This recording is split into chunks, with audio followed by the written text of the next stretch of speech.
Okay, so this year, 2020, we're going to expand our bucket garden just a bit.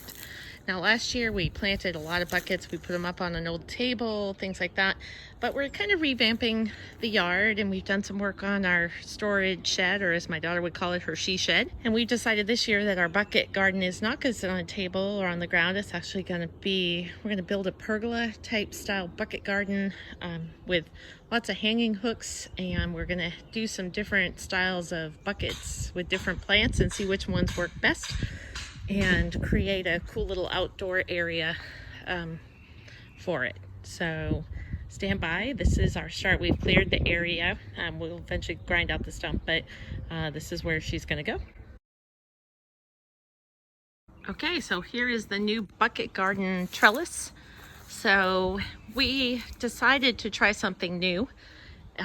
Instead of it being all crowded together and stuff, I had this trellis built, and we are putting another beam across here. We missed count by one. And then we put these big metal hooks in to hang the buckets, and we're going to put them all the way across all the beams, so they will be able to be about 28 buckets when we're all done. And that way they're all up off the ground like this one. This is our first one. So I'll explain what we did in a minute, but this is the first one. This is a tomato plant, and we're going to take the little marker that comes in the plant. We're going to tape it to the side so we can remember what they are. So what we did was we got some food grade buckets. These were free. There's a local winery up the road that uses these buckets. They get spices, I think, and things in them, and then they rinse them out, and they would normally throw them away, but my wonderful neighbor got some and can get more, and they're a great way to recycle and reuse something instead of throwing it in the landfill or whatever they would do with these after. And then what we did was, because these handles are plastic, they would break really easy, and they also, even if they're metal, they pull through this one piece right here will bend up. So what we do is we drill 4 holes and we put these cords in. So we put some nice heavy-duty rope in there. And this year what we're going to do is we got a bit for the drill. Oh, here she is. So we got this to put on our drill, and then what we did was drilled a hole in the bottom of the bucket. And then what we do is we take a sponge like this and we cut a V in it, and we could put this in here like that, and that keeps the plant from going through. So what we're going to do is we're going to take this and we're going to take out that, and this will slide over like this, and when it's flipped upside down, this will keep the dirt from pulling through the hole as we're watering it and stuff until the roots establish themselves in the bucket. So this is going to be what we do for about 28 different plants this year. And the thought is that snails and things like that won't crawl all the way up and over. And if we notice that we have some, which they could, we're gonna get, I actually already ordered it, this like little copper sheeting. It's about that wide, and we're going to put it right all the way around the 4 bottom posts, and that way as the snails inch their way up, they get to that copper sheeting and they won't cross it, because it creates an electrical field with the slime on their foot and gives them a little bit of a shock, and they won't go up. Now we wanted to do that and wrap the buckets with it, but it's pretty expensive, or it was at the time, to do all the buckets, but trying to not use as much chemicals as possible, we're going to try this instead. So we'll watch and see how this goes over the next year. And the thought is, these are sort of like, topsy turvy planters, except for they are much heavier duty, so they will last more than a season in the California sun.